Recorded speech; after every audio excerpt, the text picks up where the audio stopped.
السلام علیکم ناظرین۔ آج کا جو ٹاپک ہے وہ ہے پیاز۔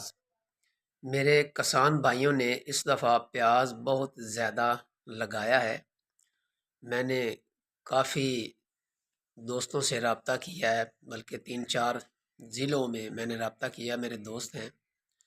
تو اس وقت آپ جو پیاز ہے نا وہ سٹور نہیں کرنے، آپ نے کوشش کریں کہ رمضان شریف کے اندر عید سے پہلے تک جو پیاز ہے وہ آپ سیل کر دیں، اس سے زیادہ آپ کو فائدہ ہوگا۔ جن میرے کسان بھائیوں نے نومبر میں پیاز کی کاشت کی ہے، پنیری کو منتقل کیا ہے، انہوں نے کیا اچھا ہے، لیکن آج کل جو خبریں آ رہی ہیں وہ ہے کہ انڈیا نے بھی پورٹ ایکسپورٹ شروع کر دی ہے پاکستان میں۔ اس حکومت نے جب ادھر سے چیزیں کھانے پینے کی ادھر آئیں گی تو پیاز جو ہے وہ سستا ہو جائے گا۔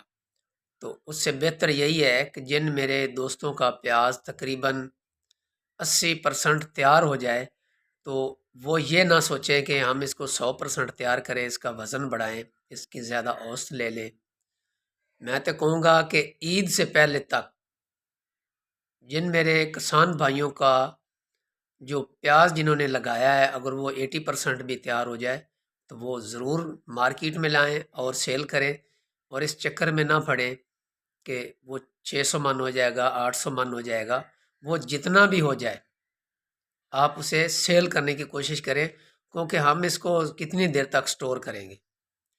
کیونکہ یہ بھی ایک نا اس دفعہ جوا ہونا ہے کہ جب بھی انڈیا کا بارڈر کھلتا ہے تو اس کے کھلنے سے تمام چیزیں بھی وہ ڈاؤن ہو جاتی ہیں۔ وہ ادھر وہ ڈی اے پی کا ریٹ دیکھ لیں، یوریا کا دیکھ لیں، نائٹروجن کا، پوٹاش کا، اور سپرے وغیرہ دیکھ لیں، وہ آسمانوں پہ گئی ہوئی ہیں۔ تو اس دفعہ بھی یہی ہونا ہے کہ یہ جو چیزیں ہیں ان کو سٹور ہرگز نہ کریں، حالات کے مطابق بس فیصلہ کریں اور انہیں سیل کرتے جائیں، وہ زیادہ بہتر ہے۔